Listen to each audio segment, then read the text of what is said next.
Hello and welcome to Sit with Hitlist, our completely unscripted, unedited podcast and print conversation series. With me is, well, as everyone said here, man of the moment, Karan Johar. Thank you so much for being here, Karan. No, thank you for inviting me, Mayank. Yeah, just to put a timeline to this conversation, this is taking place about 10 odd days since the release of Rani Kii Prem Kahani. And that was your first feature in 7 years. Yeah. What a comeback, Karan. Fabulous comeback. When I was reading those messages and just generally the feedback is saying, oh, he's come back, and I felt like Mumtaz or something like that, who took a sabbatical for many years and then came back in a film called Andhiya. I've seen that movie. And I feel like this, what kind of comeback? I've been here. I haven't gone anywhere. Yeah. I just physically haven't directed a feature film in 7 years. But then a lot had happened in these 7 years. There was, I was prepping for Takht. 2.5 years went into that. Then 2 years went into the pandemic. Some 3 years went into my own PTSD. And then finally, like within all that, just organically, a love story was born. And like I decided to kind of like make a film that took me back into the DNA and syntax that I actually began with. Right. And I used to say it to everybody that pure conviction is the only essential ingredient that a filmmaker or a writer must have. And I was like, okay, I'm going to just go back to what I really love and unabashedly and unapologetically do it. I watched the film like a lot of other press people in the press show, I think a day before the release, and it's obviously a packed show. And I have not come across a show where literally everyone's clapping. Everyone is, hooting. Even in the emotional moments, in the dialogue, they just say something. I first thought that they infiltrated fans into that show, or the critics have become less cynical, right? Yeah. I mean, they were like literally with the movie all through. But there's something that I saw, did I read before the release of yours, where you said something to the effect of, when you are really confident about a movie, you don't promote it much. Yeah. And I thought you weren't promoting this film as much. So you were confident about this movie. No, I was not confident at all. I was not confident at all about anything. I was just at my confidence level was really at an all-time low for some reason, to do with, so much. The reason we didn't promote the film is because I had kind of done a deep dive into, or everybody who had been aggressively promoting their films, like we had also done, Jug Jug Jio, we had aggressively promoted, just these mall visits where there are 25,000 people who show up, and then 2.5 people don't show up eventually. They don't buy the ticket, So I'm like, and they're dancing in the same steps that they're doing in the song, they're doing on stage, and everyone's watching it for free. And I'm like, interviews, everyone's talking about things that actually they haven't seen. The critic or the member of the media hasn't really seen the film. So you're just obviously just conjecturing at that time. There, I use the word. And I just felt like we should keep it low, because why make a big noise about something, let the film speak for itself was really my, it was not that I was confident at all. I was like literally the most nervous I've ever been pre-release.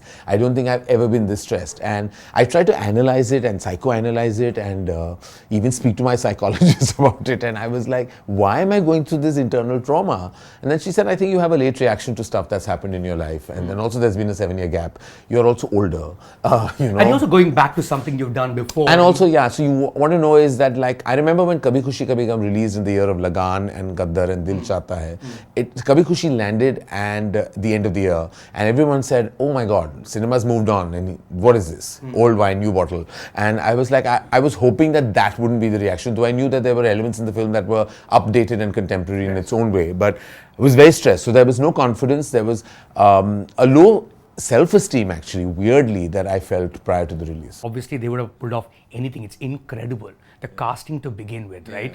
I mean, these two actors who were last in Gully Boy, I mean, they were in another zone, another world altogether. And that chemistry, right? They call each other Tutu, Lulu. Yeah. What's up? Like, these two people, explain these two people to me. I don't know what it is.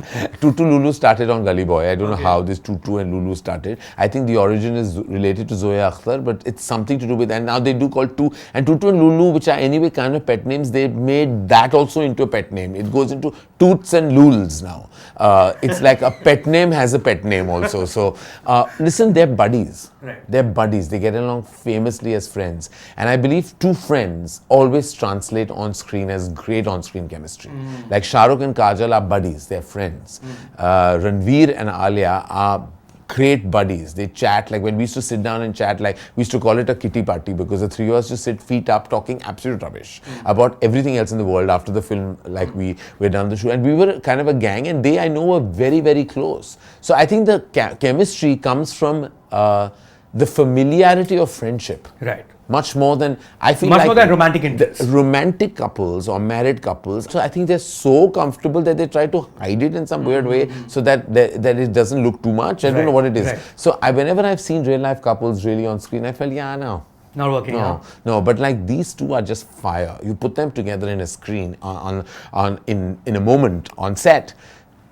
They're just amazing. There's this scintillating chemistry. You know, the looks they exchange. Right. You know, right. No, 100%. And in fact, I want to get into the origin of these two characters and the fact that Karan, for the most part, the film is about how opposite vibes attract, right?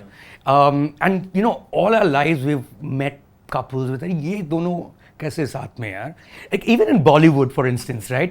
When I was watching them, and of course that's just me as an audience. I remember an episode of Coffee with Karan where you had Akshay Kumar and Twinkle Khanna, right? And these are fabulous couples. They've been together for many, many years.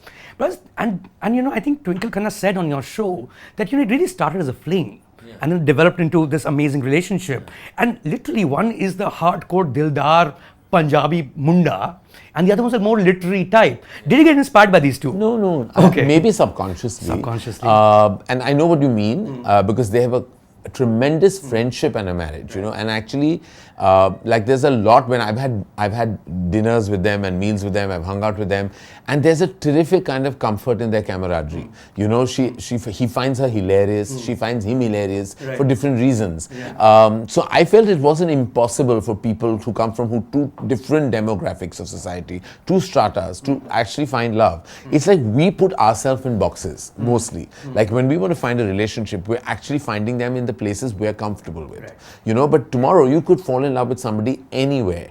And he was the kind of guy that I wanted to write a West Delhi boy who had his heart and his Gucci on his sleeve. So I was like, while he was Guccified top to bottom. Did you dress him up? No, Eka Lakhani did. Okay, but you were the one saying no.